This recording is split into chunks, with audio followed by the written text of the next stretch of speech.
She's late again. Mark sighed, glancing at the clock on the wall. It read 8:15 a.m. Sarah, one of his most dedicated employees, had been consistently tardy for the past 2 months. He valued her work, but rules were rules. As the manager, he couldn't show favoritism. He made a mental note one more time and he'd have to let her go. He walked out of his office and saw Sarah rushing to her desk, her face flushed and her hair slightly disheveled. She avoided everyone's gaze, looking down at the floor as she scurried past.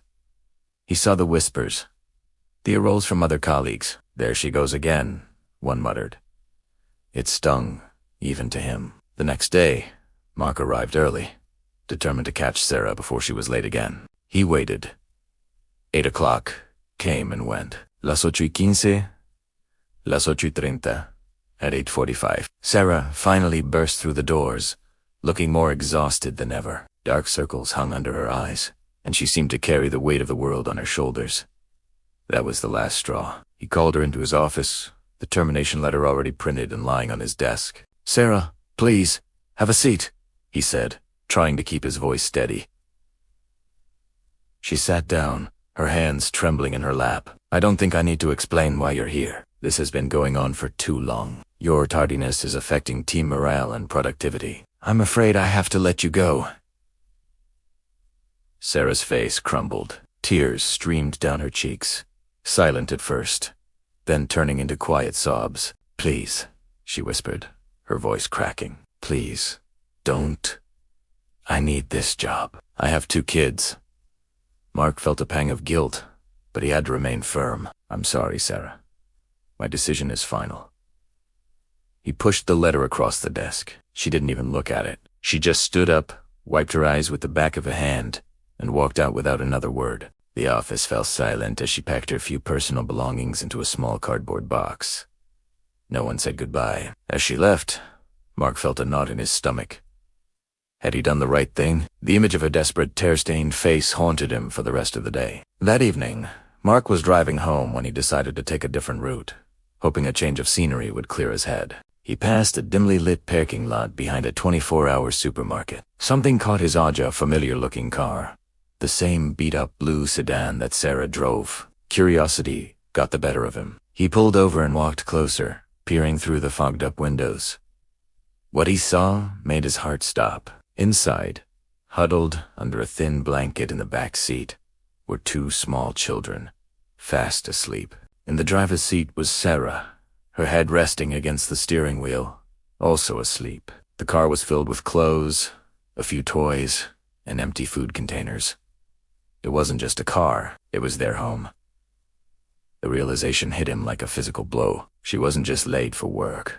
She was trying to find a safe place to park for the night, getting her kids ready for school out of a car, and then making the long drive to the office. She was doing it all on her own, just to survive. Shame and regret washed over Mark. He had fired a woman who was fighting a battle he couldn't even imagine. He had judged her without knowing a single thing about her struggles. He sat in his own car for a long time, watching them, his mind racing. He couldn't just leave them like this. He pulled out his phone and made a call to a friend who managed a local charity that provided temporary housing. He explained the situation, his voice thick with emotion. The next morning, Mark drove back to the parking lot. He saw Sarah trying to discreetly wash her face using a water bottle. He got out of his car and approached her slowly, not wanting to startle her. When she saw him, fear flashed in her eyes. "I'm not here to cause trouble," Mark said gently. "I saw you last night." "Sarah, I am so sorry." He handed her an envelope. "This isn't a handout," he explained. "It's an advance. Your job is waiting for you. Come back. We'll figure this out." He also gave her the keys to a small apartment that charity had arranged. "It's temporary, but it's warm and safe," he said. Sarah stared at him, then at the keys, tears welling up in her eyes again. But this time, they weren't tears of despair. They were tears of relief, of gratitude. She took the keys, her hand shaking. "Thank you," she whispered, the words barely audible. "Thank you."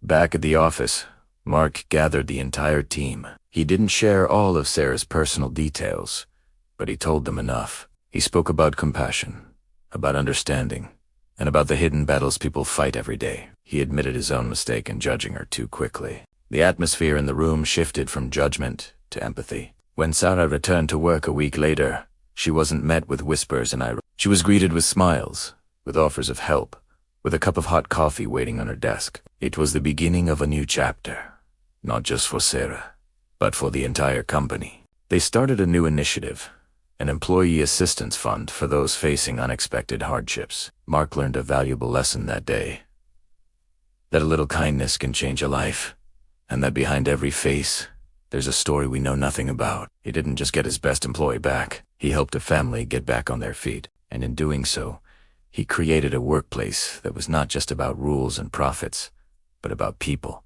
It became a community, a family, all because he chose to look beyond the surface and lead with his heart. Thank you for watching. If this story moved you, please like and subscribe for more content that matters.